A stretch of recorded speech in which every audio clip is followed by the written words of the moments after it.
हर हर महादेव सभी को।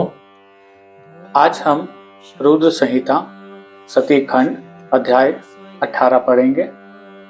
उसमें जानेंगे हम ब्रह्मा जी से दक्ष की अनुमति पाकर देवताओं और मुनियों सहित भगवान शिव का दक्ष के घर जाना, दक्ष द्वारा सबका सत्कार तथा सती और शिव का विवाह। चलिए शुरू करते हैं गणेश वंदना से। वक्रतुंड महाकाय सूर्यकोटि समप्रभा निर्विघ्न कुरु मे देव सर्वकार्येषु सर्वदा।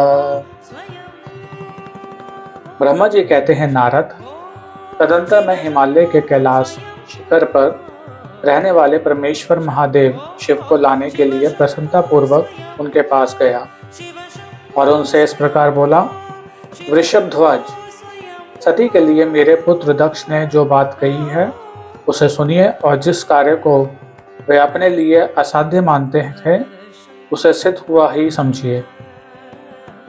दक्ष ने कहा है कि मैं अपनी पुत्री भगवान शिव के ही हाथ में दूंगा, क्योंकि उन्हीं के लिए यह उत्पन्न हुई है।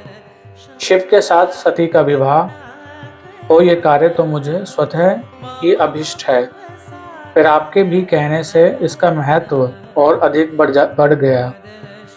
मेरी पुत्री ने स्वयं इसी उद्देश्य से भगवान शिव की आराधना की है और इस समय शिव जी भी मुझसे इसी के विषय में अन्वेषण यानी कि पूछताछ कर रहे हैं। इसलिए मुझे अपनी कन्या अवश्य ही भगवान शिव के हाथ में देनी है। विधाते, वह भगवान शंकर शुभ लगन और शुभ मुहूर्त में यहाँ पधारे, उस समय मैं उन्हें शिक्षा के तौर पर अपनी ये पुत्री दे दूंगा। वृषभध्वज, मुझसे दक्ष ने ऐसी बात कही है, अतः आप शुभ मुहूर्त में उनके घर चलिए और सती को ले आइए। मुने, मेरी ये बात सुनकर भक्त वत्सल रुद्र लौकिक गति का आश्रय ले हंसते हुए मुझसे बोले, संसार की सृष्टि करने वाले ब्रह्मा जी, मैं तुम्हारे और नारद के साथ ही दक्ष के घर चलूंगा। अतः नारद का स्मरण करो, अपने मरीचि आदि मानस पुत्रों को भी बुला लो। विधे, मैं उन सबके साथ दक्ष के निवास स्थान पर चलूंगा। मेरे पार्षद भी मेरे साथ रहेंगे। नारद लोकाचार के निर्वाह में लगे हुए भगवान शिव के इस प्रकार आज्ञा देने पर मैंने तुम्हारा और मरीचि आदि पुत्रों का भी स्मरण किया। मेरे याद करते ही तुम्हारे साथ मेरे सभी मानस पुत्र मन में आदर की भावना लिए शीघ्र ही वहां आ पहुंचे। उस समय तुम सब लोग हर्ष से उत्फुल्ल हो रहे थे। फिर रुद्र के स्मरण करने पर शिव भक्तों के सम्राट भगवान विष्णु भी अपने सैनिकों तथा कमला देवी के साथ गरुड़ पर आरूढ़ हो तुरंत वहां आ गए। तदंतर चैत्र मास के शुक्ल पक्ष की त्रयोदशी तिथि में रविवार को पूर्वा फाल्गुनी नक्षत्र में मुझ ब्रह्मा और विष्णु आदि समस्त देवताओं के साथ महेश्वर ने विवाह के लिए यात्रा की। मार्ग में उन देवताओं और ऋषियों के साथ यात्रा करते हुए भगवान शंकर बड़ी शोभा पा रहे थे।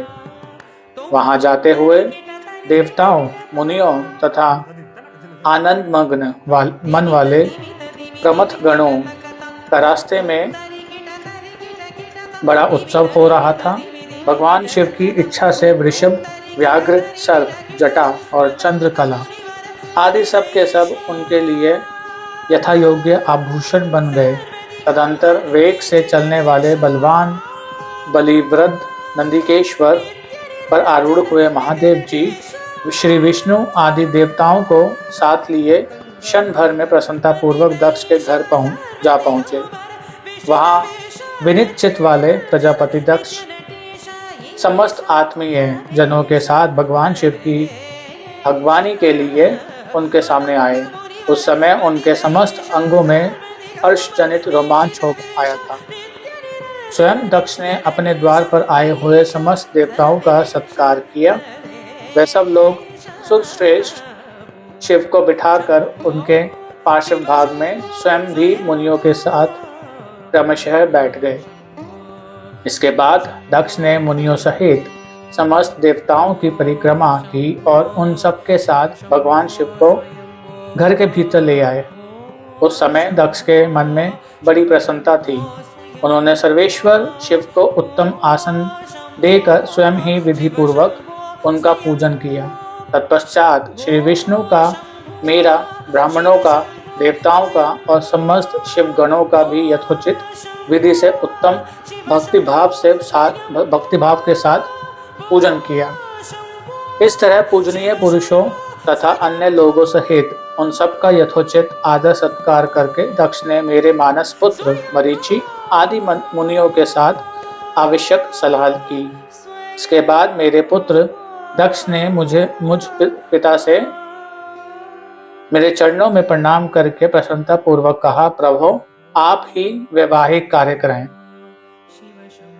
तब मैं भी हर्ष भरे हृदय से बहुत अच्छा कहकर उठा और वह सारा कार्य कराने लगा। तदंतर ग्रहों के बल से युक्त शुभ लग्न और मुहूर्त में दक्ष ने हर्ष पूर्वक अपनी पुत्री सती का हाथ भगवान शंकर के हाथ में दे दिया। उस समय हर्ष से भरे हुए भगवान ऋषभध्वज ने भी वैवाहिक विधि से सुंदरी दक्ष कन्या का पाणी ग्रहण किया। फिर मैंने श्रीहरि ने, तुम तथा अन्य मुनियों ने, देवताओं और प्रमथ गणों ने भगवान शिव को प्रणाम किया और सबने नाना प्रकार की स्तुतियां द्वारा उन्हें संतुष्ट किया।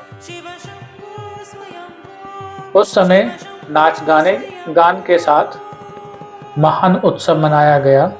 समस्त देवताओं और मुनियों को बड़ा आनंद प्राप्त हुआ। भगवान शिव के लिए कन्या दान करके मेरे पुत्र दक्ष कृतार्थ हो गए। शिवा और शिव प्रसन्न हुए तथा सारा संसार मंगल का निकेतन बन गया। अध्याय 18 संपूर्ण। नमः पार्वती पते, हर हर महादेव। सभी को हर हर महादेव। जय शिव शंकर।